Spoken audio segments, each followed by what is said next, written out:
وہ انتہائی عشق تھی یا نور بے حساب تھا، میں قید و بند وقت سے آزاد اس صدی میں تھا، بطور مصطفیٰ تھا میں مدینہ نبی میں تھا۔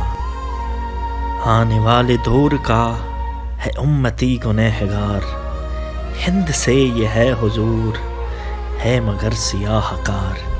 مسکرا کے آپ نے کہا کہ روکنا نہیں، امتی ہے اور وہ بھی آنے والے دور کا۔ طے ہوا عصر کے بعد ہوگی میری حاضری، طے ہوا عصر کے بعد ہوگی میری حاضری، روبرو نبی کے پاس ہوگی میری حاضری۔ تصور عدالت نبی کیا تو ڈر گیا، کہ جا کے کیا کہوں گا میں تو سوچ کے ہی مر گیا۔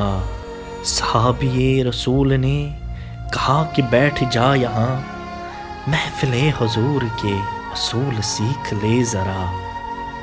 بیٹھنا سکھا رہے تھے وہ کہ مجھ کو اس طرح، چل کے بھی دکھا رہے تھے وہ کہ مجھ کو اس طرح۔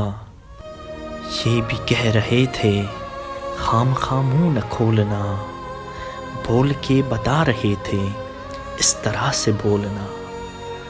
وہ خوش نصیب لوگ تھے جو دور مصطفیٰ میں تھے، وہ خوش نصیب لوگ تھے جو دور مصطفیٰ میں تھے۔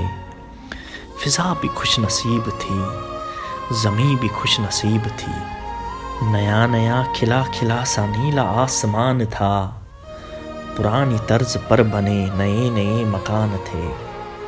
کئی گھروں میں اونٹ تھے، کئی گھروں میں بکریاں، پک رہا تھا کچھ جہاں پر جل رہی تھی لکڑیاں۔ اتنے میں اذاں ہوئی تو رونگتے کھڑے ہوئے، اتنے میں اذاں ہوئی تو رونگتے کھڑے ہوئے، دل کے جیسے کھل گئے ہو تالے سب پڑے ہوئے۔ وہ آسماں کا راگ تھا، وہ دعوت بلال تھی، میرے لیے تو دعوت وصال یہ جمال تھی۔ دھو لیا نہا کے میں نے وضو بھی بنا لیا، نسبت حضور میں اوند بھی لگا لیا۔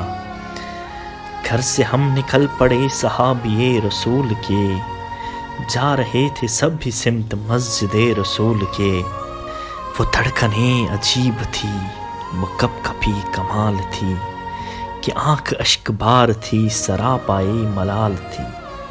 ہر قدم پہ بڑھ رہا تھا شوق دید مصطفیٰ، ہر قدم سے گھٹ رہا تھا فاصلہ حضور سے۔